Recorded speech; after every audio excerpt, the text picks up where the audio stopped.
You are listening to A Scary State, and this week we're talking about Iowa. So, Nora? Yes, Lauren? Let's get scary. All right, so Iowa, we don't have any news to catch up on. I don't think so. We did our updates last week, and then I don't think there's any other true crime stuff. Okay, all right, well then let's jump into Iowa. Right away. Okay. Iowa, nicknamed the Hawkeye State, joined the Union on December 28, 1846, and became the 29th state in the U.S. Iowa got its name from the Iowa River, which was named for a Sioux tribe, the American Iowas. Iowa is actually number 1 in the country for corn production. I thought it was Nebraska. I don't know what I thought. Oh, yeah, because didn't we... Yeah. Yeah. Oh. In 2011, 2.3 billion bushels of corn was harvested. That's a lot of corn. That is a lot of corn. Some weird laws in Iowa. Mustached men are not allowed to kiss women in public as it is illegal. I don't know about that one. If you live in Iowa, play the piano and only have one arm, you must perform for free.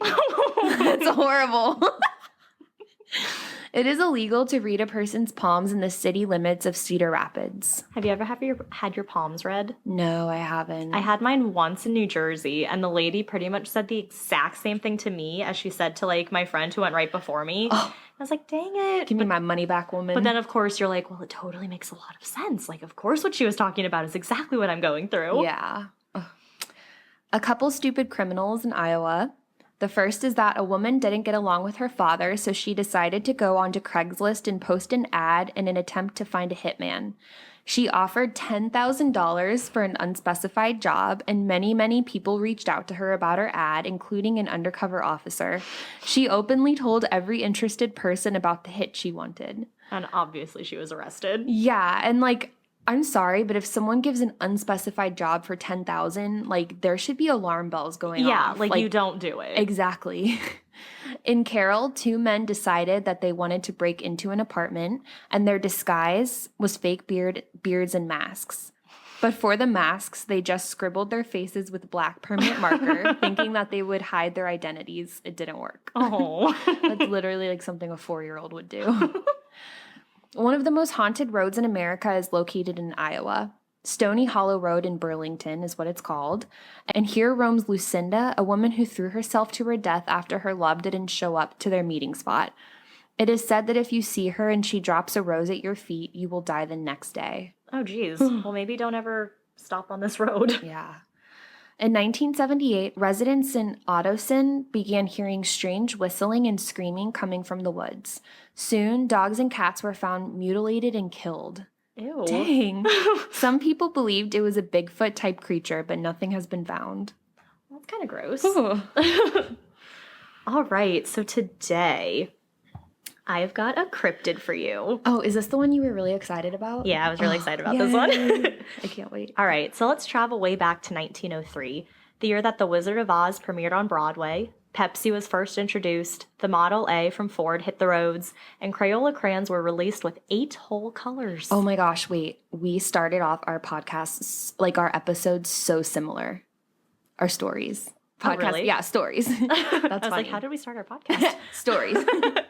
All right, so it's finally autumn in the nice town of Van Meter, a small town with only about 1,000 residents, and Eugene Griffith, a tool salesman, was making his rounds around the town. He arrived back to Van Meter a little late that night, around midnight, when he noticed something strange. He saw an unusual light on the roof of the Mather and Gregg building, a light that he had never seen before. Griffith immediately thought that this light was from a burglar trying to break into the building, but that thought was quickly dispelled when the light, somehow and very quickly, moved to the other side of the street and was now atop a different building. But before Griffith could do anything about this light, it disappeared altogether. So the next morning of September 29th, the whole town began to hear what Griffith had seen the previous night. He was an established and respected member of the community, so the townsfolk were confused to hear that he was the one telling the tale of this mysterious light. But the town wasn't worried and they weren't scared. Confused? Yeah, but scared? Nope. And because it's fall, the sun set early that night, around 6:30 p.m. Early the next morning, before the sun rose, the town doctor, Dr. Alcott, was startled awake by a very bright light shining in his face. The doctor was in his room, which was actually attached to his office where he practiced. Knowing full well this wasn't a typical light he should be seeing, the doctor ran out of his room to see what the source of this light was. There had been the rumors of burglars sneaking around. He made his way outside and was shocked when he saw where the source of light was coming from. Dr. Alcott could just make out a half-human, half-animal. The creature had the stance of a human with great bat-like wings behind it. In the center of the creature's head was a, quote, single blunt horn, which the light seemed to be emanating from. Dr. Alcott quickly drew his pistol and shot at the monster 5 times, but none of these bullets had any impact on the monster. Quickly realizing that his gun was powerless against it, Dr. Alcott quickly ran back to his office to take cover. The next morning, now September 30th, it was Dr. Alcott's turn to tell a crazy tale. The town was even more in disbelief about his story. Here's the town doctor, a very trusted man, someone who takes care of the town, telling a crazy story about a monster he supposedly saw. The town was abuzz with the news Dr. Alcott had told, and the similar tale that Griffith had told just the night prior. Well, early the next morning, on October 1st, see the trend here? Early in the morning. Also, the description sounds like the Jersey Devil. A little bit, yeah. Clarence Dunn, known to his friends as Peter, which I don't know how that's a nickname, but whatever, was walking alone through the town. The moon was nothing more than a sliver this night, and the night was cloudy, so Peter didn't have much so Peter didn't have much visibility as he continued his walk. Peter was also well known around the town. After he had graduated from college, he got a job as a cashier at the Van Meter Bank, and to add to his credibility over the next many years, he was promoted to bank manager and soon held many city positions, to include mayor. But at the current time, Peter was just a dude who was in charge of watching over the bank. He was aware of the threat of burglars and wasn't about to let them get into his bank. Peter thought, like Griffith had originally thought, that burglars were the ones responsible for the scary sightings the past few nights. And to make himself feel better and feel safer, Peter had with him his trusty shotgun, which was packed with a load of buckshots. Peter had positioned himself in the bank, ready to fight or scare off any burglars that attempted to break in. Well, around 1 o'clock in the morning, he was startled by a strange noise. He later described the noise as if someone were being strangled.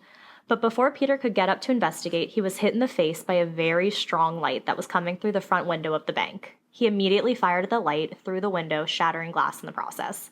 But the light and the source of the light immediately disappeared. So the next morning, when more was visible, nothing was left of the monster except for a, quote, great 3-toed track. And being very smart, Peter took a plaster cast of the monster's tracks. But over time and mysteriously, these casts have vanished. So that evening, everything in the town was normal. I guess Peter didn't tell the whole town about the ordeal he had experienced the previous night because it seemed like no one was believing him. So O.V. White owned a store called Fisher & White that sold hardware and furniture. White's room was at the store, both as a way to keep watch and just because he owned the store, so why not? White was again startled awake by a loud, harsh noise. Probably being aware of the stories of the monster circulating his town, he quickly armed himself and made his way to the window to investigate the source of the noise. Just 15 feet outside of his window, on the telephone pole, sat the monster. Oh, no. White lifted his gun and pulled the trigger, but the monster did not fall off the pole like he had anticipated. No. Instead, it shined a very bright light right at White. All White remembers after he fired the gun was smelling an odor so strong that it, quote, seemed to stupefy him, end quote, but he didn't recall anything else from that night. Wait, stupefy? Stupefy. I love that word. That's my favorite word. White is your favorite word? Well, now it is, because I've never heard it before. White's shot did wake up Mr. Sidney Gregg, though, who was sleeping in his store right around the corner from White's shop. That seems to be a common thing where people just, like, live in their stores. But hey, I mean, why not? Especially in, like, TV shows. Like, the bar owner lives above the bar. Okay, my dream is to own a bar on the beach and to have, like, a room upstairs, and that's where I sleep, and I just go down and work my bar on the beach. Oh, my gosh. It's my dream goal. That sounds so nice. I want to so bad. So Mr. Gregg said that he opened his front door to look out at where the gunshot may have come from and said that he saw a monster descending from the telephone pole right on Main Street. I apologize. My dog, we got him a toy, and he's obsessed with his toy, so he's just in the background chewing. So Mr. Gregg described the monster as using his beak like a parrot, which I'm not really sure how that would work, but that's okay. It's pretty stupefied. Did I use that word right? No. Once it reached the ground, it stood fully erect, and Mr. Gregg estimated it to be at least 8 feet tall. He also described seeing a light from its forehead that was as bright as an electric headlight. The monster started to flap its wings, which allowed it to take giant leaps, quote, like that of a kangaroo. At that moment, a familiar noise made its way through the town. Described as fast mail, I later found out this was a mail truck, like a mail train. Oh. I've never heard of fast mail before, and I was like, well, that's weird. But it's a mail train. But that was clearly an unfamiliar noise to the monster as it crouched down and began running on all 4 feet in the direction of the old coal mine. It then extended its wings and flew away, disappearing into the night. So by October 2nd, fear had begun to spread and grow around the town of Van Meter. Witnesses were confused about what they had seen, and those listening in were scared of what was unknown. That night, work crews began manning the mine all day and all night. Apparently, for some time, strange noises had been emanating from deep within the mine shafts. The sounds were reported as, quote, though Satan and a regiment of imps were coming forth for a battle. What? Like, what? I wonder what that's the sound of. So these sounds hadn't been too concerning, though, because the mine shaft had been shut down for many years at this point, so not many people were near it in the first place anyways. Mm-hmm. But there was a tile and brick factory that was built on the same grounds as this mine, and the factory was still functioning. J.L. Platt Jr., the operations manager, was working at the factory early that morning or late that night, whichever you prefer. Right as 1 a.m. was approaching, he began to hear those strange sounds coming from the mine shaft. These shafts were all really dangerous, too. Some had many twists and turns that led deeper and deeper. Others had just a straight drop-off. Mix the dangerous shafts with the chemical concoctions that were happening in the shaft when it was all up and running, and you just have a really bad combination of what's in these mines. And so it's kind of concerning that these sounds drew Platt closer to the mine shaft. And as he got closer, they seemed to increase in volume. As he finally got near enough to the entrance, Platt saw the monster standing right at the entrance of the cave. And if that wasn't scary enough, there was a smaller one right behind him. So we have 2 of these monsters. Oh my gosh. They both produced that very bright light. The 2 monsters then flew past Platt, who noticed they had, quote, horn-like protuberances, end quote, that were responsible for emanating that bright light. Platt realized in that moment that he may have discovered the monster's lair. Though it was still very early in the morning, word of this sighting spread quickly throughout the town. The men in the village decided that tonight was the night to rid the town of the monsters. They grabbed their most trusted guns and headed toward the monster's lair. As they began making their way to the mines, all the townspeople began turning on their lights. This was in hopes to frighten the monsters off and lend protection to those still at home, because it seemed the monsters were only showing up in places that it was dark. And they were only coming out at night, so, everyone thought, well, all the lights on will be great. Right. So a crowd of men began waiting at the mouth of the mine shaft, waiting to ambush the monsters when they arrived. Over 4 hours, the men waited in the cold rain in front of an abandoned mine shaft. But finally, around 5:46 a.m., their waiting paid off. The sun was just starting to rise as one of the men saw, off in the distance, a tall creature with bat-like wings approaching the mine, followed closely behind by the second creature. The men at the mine immediately began shooting at the approaching monsters. Later it was said about the amount of gunshots, quote, reception received would have sunk the Spanish fleet, end quote. I was going to say, what did they think they were going to do if someone tried shooting it down before? I don't know. They keep trying to shoot it, and they keep being like, oh, the bullets aren't working, but let's just keep trying to shoot at it. Let's just, bring a huge group into it. All right, I don't... Man. I know.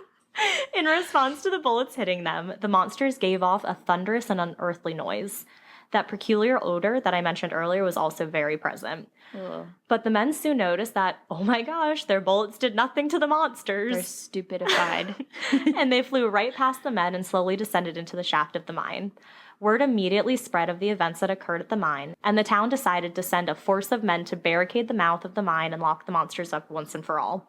But it's unknown if they were actually able to barricade the mouth in time before the sun set. Maybe they did, and the creatures are trapped down there forever, left to waste away. Maybe the creatures escaped. We don't know, and the Van Meter visitors have never been seen again. Wow. So today, the mine is nothing more than a bowl-shaped depression in the ground. So someone in Van Meter, you can just see this bowl-shaped depression near an old tile factory. What happened to the mine? I don't know. So some theories have surfaced about what in the world this mysterious monster could be. What we know about the creature is that it stands to be about 8 to 9 feet tall, and it has bat-like wings.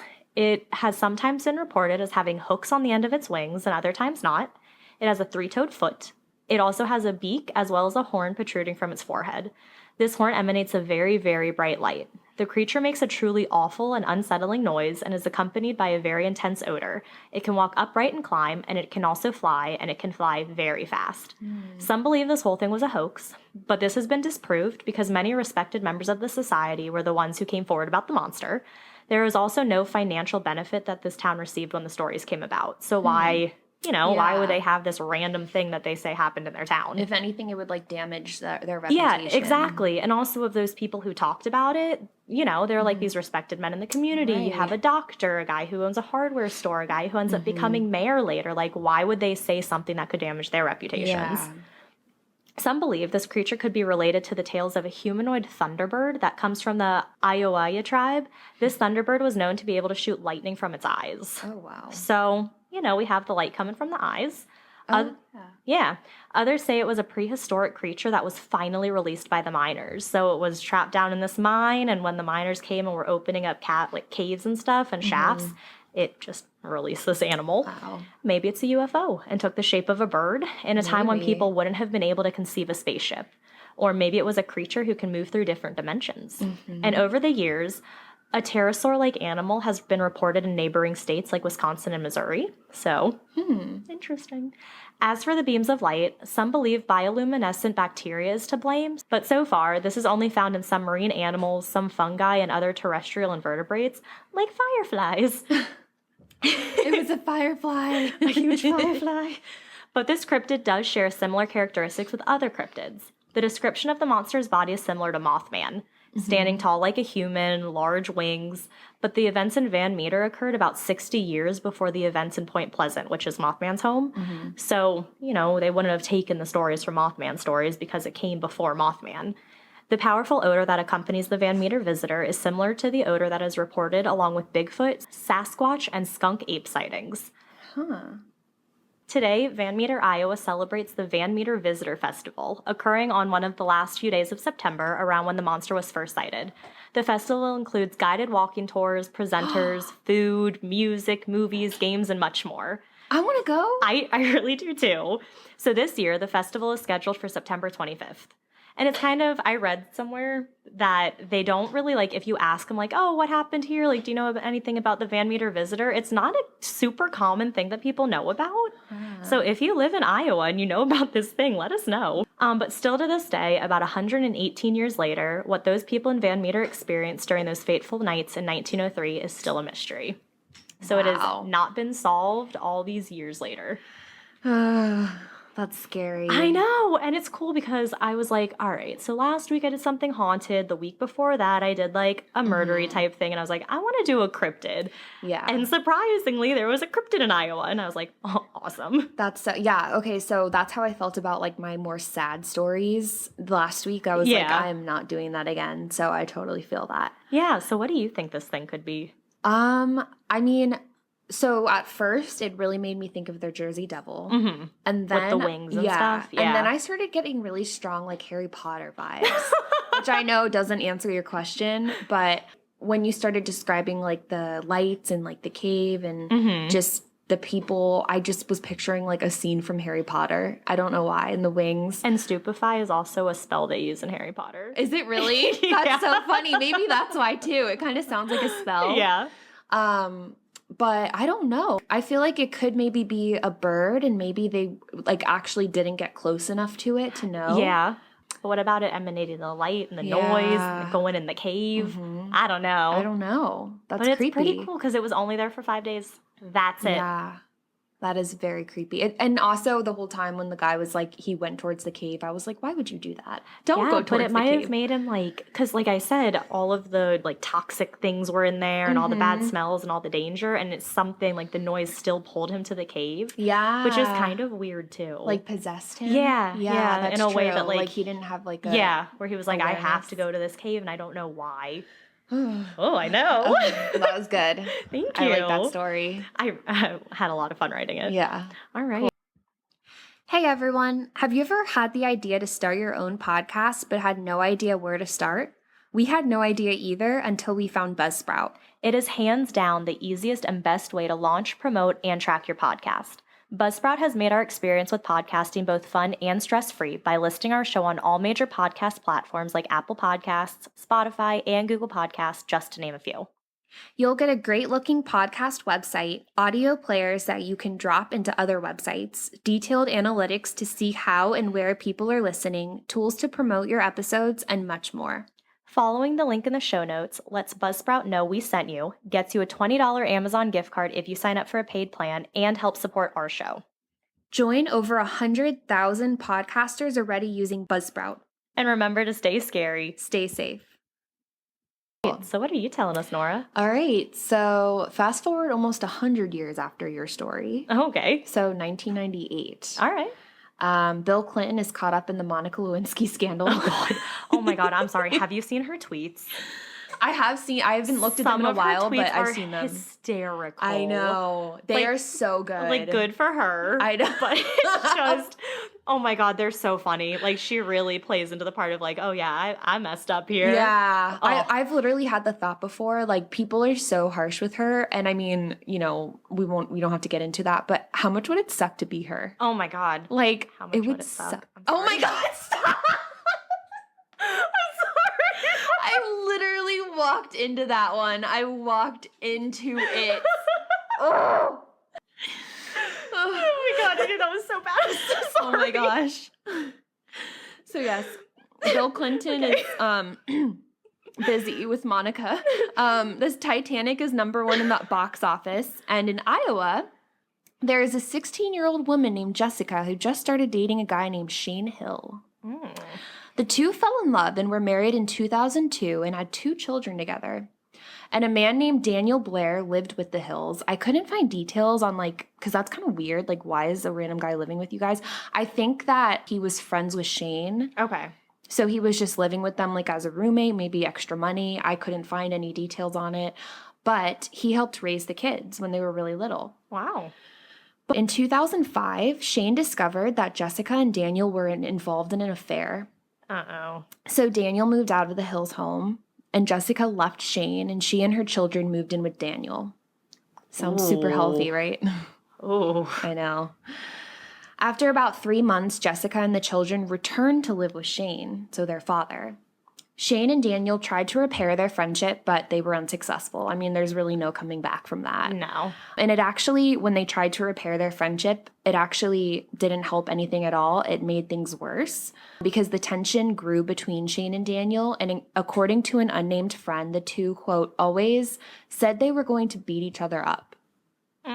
Tough words. So, yeah. So, not friendly things that you would say to a friend. Friendly things to a friend. I know, right? So now it's May 28th, 2007. Shane was working on a sheep farm, which was located at their home in Boone County, Iowa. And he often carried a pistol with him while he did chores and worked around the farm. At approximately 11:10 a.m., Shane called 911 to report that he had accidentally shot himself. Okay. Like, he's like, I just shot myself. He calls again 6 minutes later at 11:16 a.m. and is, like, calling for help. Mm-hmm. He died shortly thereafter. Where did he shoot himself? So I didn't read, like, details of where, Like, oh but my I know it was gosh. 2 bullets. Okay. Yeah. He died, like, right after his second call. Investigators reportedly found that Shane was attempting to shoot a dog at the time of his death. And in the 911 call, he reported that he had been struck by a ricochet bullet when trying to shoot the dog. So many feelings. Like, what? Yeah. And what investigators would find out later, though, is that the bullets from Shane's gun did not match the bullets found inside of him. Ooh. Yeah. And I'm just going to tell myself that, like, the dog was really old and sick, so he needed to shoot it. Yeah. Hopefully that's what happened. Yeah, that's what happened. Yeah. Jason Christensen, special agent with the Iowa Division of Criminal Investigation, DCI. I wonder how busy that organization is. Oh, I know. Right? And another officer spoke with Jessica for roughly 20 minutes at the Boone County Sheriff's Office on the date of Shane's death. Jessica informed the officers that she did not know of anyone who had conflict with Shane. Jessica then volunteered the information that she had had an affair with Daniel in 2005, but stated that she and Shane were back together and at the strongest point of their relationship. But, like, how can she not think that Shane has some enemy? Exactly. How would you be so certain? Like, how would you really know, Yeah. Very quick to say that. She also went a step further and told officers that she did not think Daniel was involved in Shane's death, and that she had last seen Daniel 4 months earlier when she saw him walking down the street as she drove through Boone. Okay. On May 30th, 2007, so now it's 2 days after Shane died, 2 officers spoke with Jessica and with Shane's parents at the Boone County Sheriff's Office. Terrence Cowman, special agent in charge with DCI, testified that he had brought the family in to have them listen to tapes of Shane calling 911. And obviously there was like a strategic motive of this. Oh, yeah. Cowman stated Jessica was, quote, stoic while she listened to the tapes and showed no emotion. Which, and Crime Junkie talks about this a lot, like everyone shows grief differently. Yes. Which is something that is very true. I get that. But to hear someone's last moments and not have any reaction, that's like really wild. Especially someone who you're, still, I guess, married to, or someone who you supposedly like the love father of still. your children. Yeah. So after the 911 calls were played, Jessica informed the officers that she did not want any more ballistic testing done on Shane's body. I'd be like, do all the tests. Exactly. Do everything. Like, I want to know everything. Even though they're thinking it's an accident, I want to make sure. I want to know it's an accident. Because what are the odds that a bullet ricochets back at someone? Like, what are the odds? A day later, on May 31st, Cowman spoke with Shane's mother, Patty Hill, who informed him that she found messages from Daniel on Jessica Hill's computer stating he loved her, missed her, and would be with her soon. Patty Hill turned the computer over to the Boone County Sheriff's Office and gave them consent to view and do whatever they needed to with the messages on the computer used by Jessica. And the messages also suggested that she was involved in an ongoing relationship with Daniel. After receiving this information, Cowman contacted Jessica and asked her to come to the sheriff's office for a third time. Jeez. Yeah, and at this point, they realized that this was not an accident and shifted to a murder investigation. Dun, dun, dun. So Brett Brofhart, an agent with the DCI, along with Special Agent Matt Sauer, interviewed Jessica at the Boone County Sheriff's Office for the third time, so this is their third interview, and this one was recorded. And the first approximately 8 minutes of the interview were later played for the jury at the trial. I'm kind of concerned why the other two weren't recorded. I think because at that point, I guess if it wasn't a murder investigation at that point, they weren't quite sure what was going on. They didn't know. Yeah. Because she went in with his mom. Oh. Jessica went in with Shane's mom to the interviews. So they're not thinking anything crazy I gotcha. yet. Yeah. So this interview was recorded because now they're thinking something's up with Jessica. And the first approximately 8 minutes of the interview were later played for the jury at the trial. And during the interview, Jessica initially stated that she and Daniel talked periodically after their affair for roughly 2 years. Huh. She also stated that after she saw Daniel walking by the side of the road roughly 4 months earlier, she contacted him and they got together once. That is completely opposite of what she said before. Yeah. She stated this was roughly 2 to 3 months earlier and was the only time she had been with Daniel since the affair in 2005. Okay, so we're getting some different stories. Yeah, it's changing a little. She admitted she still talked with Daniel periodically on the phone, but she had not seen him since Shane's death. Officers were clearly interested in her relationship with Daniel at this point, and they informed Jessica of this because they believed it was more than what she was telling them. And Jessica said that she and Daniel, quote, did talk all the time. Oh my God. So literally every time they talk to her, she's giving them more and more. Yeah, more times that they've talked. Yeah. She admitted to meeting Daniel after work at his place. Oh yeah, I haven't seen him. It literally went from no contact at all, seeing him randomly on the street, to now they're at each other's place, right before. Yeah. And then she also admitted that Daniel came to Shane's mother's home on the night of Shane's death. Why? I couldn't find any details about what that meant or what happened. Yeah. But I think what's important is that he was around them very heavily. Yeah. And she admitted to having sexual contact with Daniel within the last 2 weeks. Girl. And then she continued and said that Daniel loved her and knew she was not happy with Shane, but also knew she would never leave Shane for him. She admitted to telling Daniel and others on many occasions that she wished Shane would disappear. Oh, good. Right? Good. But described these statements as, quote, things you don't really mean, but you say. Yeah. That's not going to look good for you, girl. No. That's not going to look good. Wanting someone to disappear? That's not How do people good. disappear? How do you make someone disappear?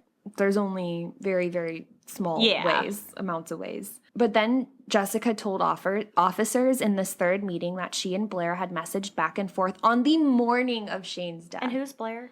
Oh, sorry. his name is Daniel Blair. Oh, okay. So, yeah, his last name's Blair. So she told them that they had just talked back and forth. And they were literally inching closer and closer at this point to her finally, like, unraveling. Because now they're at the morning of and they're talking. Mm-hmm. And anyways, so then she told officers that it was completely normal for her and Daniel to message back and forth. Oh, so it's not just periodic. Exactly. Sporadic, It's like times. so many lies. I'm like, what? And then she said that morning when she was texting Daniel Blair, she was like updating him, like, okay, Shane just left for work. And Shane's here, like giving him like a play-by-play. It's a normal thing that everyone does. Right? Yeah. Like, what? But again, according to Jessica, this is normal conversation. She literally said, this is like normal for us. This legit is not. Right. She then said that at one point, Daniel asked what Shane was driving, and she provided that information. Mm-hmm. She also expressed again to Daniel that she wished she would never have to come home. Oh, sorry. She wished Shane would never have to come home. And this is all through like texts and emails. In total, it was 26 exchanged messages that morning alone. Dang. But investigators were unable to get the content of messages because they were deleted from Blair's cell phone, from Daniel Blair's cell phone, and the cell phone company does not retain the messages longer than 3 days unless asked by law enforcement through a preservation letter. Wow. Isn't that nuts? I actually had no idea. Well, I don't think it's like it must have been like an uncommon phone company because I feel like you would hear of that more often if that was like a thing. The issue also is like they didn't suspect her at first. They thought it was an accident, so that delayed them putting in the request. Yeah. And so they were able to see that there were texts sent and received and see like those records. They just couldn't actually see the content. So it did help their case because it's like, why are they talking so much this early right so before? it helps, but also at the same time, it's just not giving that missing piece that you need. Exactly. Because it's still kind of like circumstantial. Yeah. So then police asked her if she thought, whoa. Excuse me. Police asked her if she thought Daniel had harmed Shane, and she said no, again. And then on previous occasions, she had told Daniel she would never want him to be the one who shot Shane. We're just getting closer and closer. Like, what do you mean? Why are you even talking about shooting Shane? Right. And then she says she did not tell anyone to kill Shane or pay for him to be killed and did not know anything about his murder and did not want it to happen. So at this point, she is like disassociating from it because she's probably realized like, oh my gosh, I look so bad right now. I'm just going to say all of this. But there's an important detail that hasn't been brought up yet, and it's that Daniel's roommate, Aaron Moss, has a huge part of this. Mm-hmm. So in May 2007, so right before the murder, Daniel and Aaron obtained a rifle, a 30-06 rifle. I don't know what that means. I don't either. But on May 17th, 2 weeks before the murder, Daniel, along with an unidentified man, bought 2 boxes of ammunition that matched the rifle's ammunition. Around the time of Shane's 911 call, a passenger in a car saw a man, who later identified as Aaron, walking around the farmyard carrying a rifle. Good. DNA matching Aaron's DNA was found on the sling of a rifle from which a bullet recovered from Shane's body had been fired. Fingerprints made by Daniel and Aaron were also found on a box of the same type of ammunition. There we go. So, the smoking gun. Yep. Wow, you're taking my job. I'm just kidding. I love it. Keep it coming. I love it. So Daniel spoke with a friend, Lisa Lewis, the weekend before Shane's death and asked her to provide an alibi to him. Oh my gosh. I know. He requested that if anyone asked anything about him, for her to say that she was with him all day Memorial Day, so May 28th. Mm-hmm. He then told Lisa that on the evening of Memorial Day, they had, quote, made someone disappear. Daniel texted Lisa later that night to inquire whether she had said anything about their conversation and to ask that she not discuss their conversation with anyone. Lisa talked to Daniel several days after Shane's death, and Daniel told her that, quote, they had shot somebody. Oh my gosh. Lisa testified that Daniel said they did this because, quote, they did not like the way he was treating his wife, and they would be together no matter what. Because that always works out. Yes. Mm-hmm. Daniel kept going and told Lisa that, quote, Aaron pulled the trigger. And then Lisa testified when Daniel told her that they shot someone, she assumed he meant himself and Aaron. But the fact that Daniel said they, that messed it up. Yeah. That messed it up. So Lisa had been friends with Aaron and Daniel for several months and didn't know Jessica. And Several months. So she's going to take... Exactly. They're going to ask someone to be their, alias, and you don't even know each other that long. Stupefy. On June 8th, so about a week after the murder, Jessica was charged with first-degree murder and conspiracy to commit a murder. Oh. A jury returned a verdict of guilty of the lesser-included offense of aiding and abetting second-degree murder. Dang. Daniel and Aaron were both charged in connection with Shane's death and were convicted by the time of Jessica's trial, and they both received really heavy sentences. Mm-hmm. And then in 2008, Jessica was sentenced to 50 years, and after 35 years served, she had the possibility of parole. Okay. So that sounds pretty good, right? Yeah. Because she didn't actually pull a trigger, but she definitely helped a lot. Yeah. Right? But Jessica appealed her conviction, which, girl, you're lucky you didn't catch those first-degree murder charges. And she pressed her luck. She fought the charges she got, and she argued quite a few things, including ineffective counsel, violation of Fifth Amendment, in which she claims she was being suppressed. So basically, when they interviewed her, she's saying that she wasn't read her Miranda rights and that she wasn't told that the interview was optional. Mm-hmm. So, I mean, if you look at it, completely objectively in the eyes of the law, that is kind of valid. You have to read the Miranda rights. Yeah. And I guess her lawyer didn't tell her, you don't have to talk. Okay. So I guess that could be, bad counsel. Yeah, exactly. She also claimed insufficient evidence. I think the reason she could claim that is because they couldn't actually read the texts. Oh, and Lisa said that he said they. And also her fingerprints weren't found on anything. Exactly. So basically it's all very circumstantial. I mean, it definitely points to her, but there's no hard evidence at this point. Yeah, exactly. And she did give them information. The only it was incriminating information that she gave, but it was when she wasn't read her Miranda rights. Yeah, and then that is a whole different legal thing. Exactly. So, and it's just crazy. The thing that's crazy is that she admitted to texting the play-by-play on the morning of Shane's murder to Daniel, but that got thrown out because of the Fifth Amendment thing. Isn't that crazy? That is. That's so nuts. That is. And then so she was granted the second trial, and the reasoning was that testimony from a witness should not have been allowed, which was the one from Lisa. That's the reason that they agreed to give a second trial. I thought that was allowed. Well, it was because Lisa didn't have anything in writing. Oh. It was all over the phone. So hearsay more? Yeah, it was hearsay. Yeah. Okay. Yeah, exactly. The next line is the court agreed with Jessica that Lisa's statement was hearsay. Oh. Yeah. Sorry, Lisa's stuff got thrown out too. Jeez. And which is kind of crazy because I feel Lisa's statement helped Jessica, if anything, because it's leaving Jessica completely out of it. Mm-hmm. But for some reason, she wanted that thrown out. But you will never believe what she ended up getting after her second trial. What? Literally 12 years. That's it? Yes. She got 10 years and then a 2-year sentence to be served consecutively. And then this next part literally makes my blood boil. Okay. In 2012, she was allowed to do a work release program.